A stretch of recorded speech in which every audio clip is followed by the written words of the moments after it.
Je suis Censorworst, qui répond toujours aux exigences du bon sens.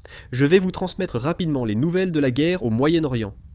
Les États-Unis poursuivent leur frappe aérienne contre l'Iran pour un deuxième jour. Le commandement central américain a déclaré que cette attaque était une mesure de riposte face aux provocations injustes et continues de l'Iran, précisant qu'il s'agissait d'une réponse à la destruction d'un hélicoptère Apache américain par une attaque de drone iranienne.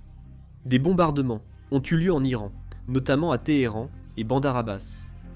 Image d'une explosion à Karaj, en Iran. D'autres explosions ont aussi eu lieu dans le pays, à Bandar Abbas, Sirik et Ashdgerd. Dans la province de Zanjan, en Iran, de nombreux missiles balistiques sont tirés vers des installations américaines. À Tabriz, d'autres missiles sont aussi lancés vers des sites américains au Moyen-Orient. L'Iran a frappé des bases américaines au Bahreïn, Jordanie, Koweït, Arabie Saoudite et ailleurs au Moyen-Orient, en riposte à des attaques américaines dans la province de Hormozgan. Voici le ciel du Liban. Des missiles iraniens ont été interceptés au-dessus du Liban. Voici le ciel de la Jordanie.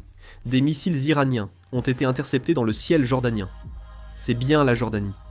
Lorsque les missiles iraniens ont visé les bases américaines, le système de défense aérienne jordanien a été activé. Al-Azraq est une base conjointe américano-jordanienne située à environ 100 km à l'est d'Amman. Selon Tasnim, le commandant de la force aérospatiale du corps des gardiens de la révolution islamique, Majid Moussavi, a réagi aux attaques américaines en affirmant qu'il ferait vivre l'enfer à cette région.